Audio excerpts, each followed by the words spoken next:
Congressman, thank you so much. Good to see you back here again. Good to be back on. Well, you've had almost this year in Washington. I'll get your thoughts on that a little bit later, of course. But let me get right into this in terms of what's been going on there. Of course, economics, the budget seem to make the headlines all the time. The sequestration cuts, in particular on the military, which I'm sure you have a passion for as well.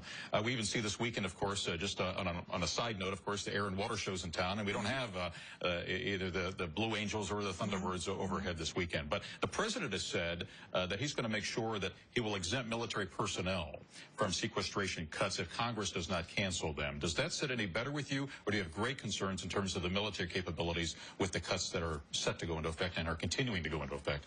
Well, I have concerns with the military's capabilities. I want to make sure we fully fund the military. But even if you exempt military personnel, a lot of our military personnel are on a dual status. For example, my old helicopter unit at Midway Airport, many of the people who work there are actually technicians during the week, and on the weekends is when they are soldiers. And in order to have the technician job, they have to be soldiers in a unit. Those folks are getting layoffs. You know, and this is what's happening. They're being furloughed, losing 20% of their pay, and this is happening across the state and across the country, and I have deep concerns. We need to just end sequestration. We need to come up with a budget, and let's move forward. There were a lot of people originally who were saying, oh, this is just going to be horrible, our military capabilities are going to be cut, and maybe right now they're not seeing that perhaps as dramatically. You're mentioning the impact on people, but I'm talking about the impact on just our military capabilities. But go ahead. So, for example, military equipment is not going to be refreshed, is the term the military use, at the same rate that it was going to be.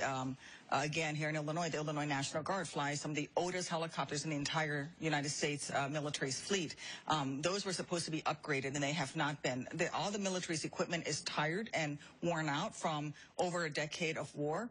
Our military men and women, our retirees, we're looking at cuts to TRICARE, which is the health care program from the military and their family members, increasing copays. All of these things are going to be falling into line, and we really need to be protecting the military men and women, their families, and making sure they have the equipment they need to do their jobs. All of this boils down to the money aspects, though. We're back around to the budget again and automatic spending cuts. So what are your thoughts here? As you head in, as you're getting ready to go back to Washington, do you think that Democrats and the GOP can indeed reach agreements here on these matters, or is it just going to be the same old back and forth in terms of, some saying, no, we need more spending cuts, others saying, no, we need to fund programs in the military and other things, and others saying, well, we need to raise the debt limit? Well, I think that there are enough of us who are willing to work together, who understand that there are things we need to preserve and there are things that we need to cut. We talk about supporting the military.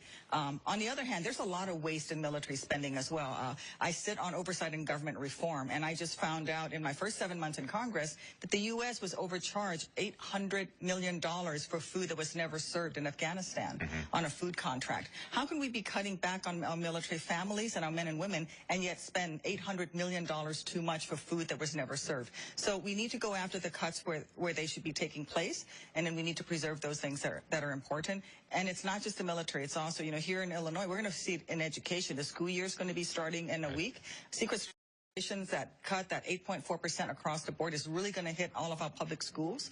And that's why I decided pretty early on, I was one of the first, if not the first, to actually, I'm returning a portion of my pay, 8.4% of my pay, on my own, because I feel that members of Congress need to put our money where our mouth is.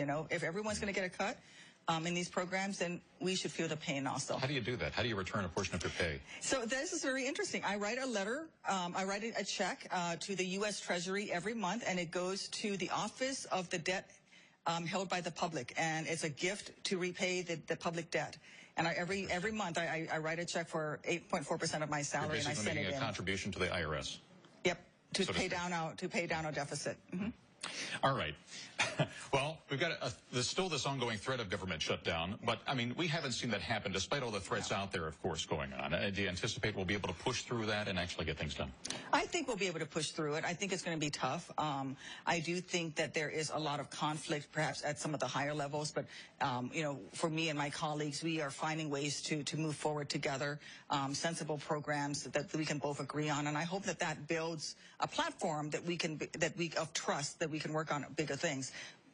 Don't get me wrong, the budget fight is going to be a tough one, and there's going to be a lot of folks who, I am hearing that Mr. Cantor is working on a program to cut SNAP supplemental nutrition by $40 billion, which is just devastating to those programs. All right, much more to talk about. We're going to get into some of these other specific issues, too. We'll take a break right now. Be back with more from Congresswoman Tammy Duckworth in just a moment.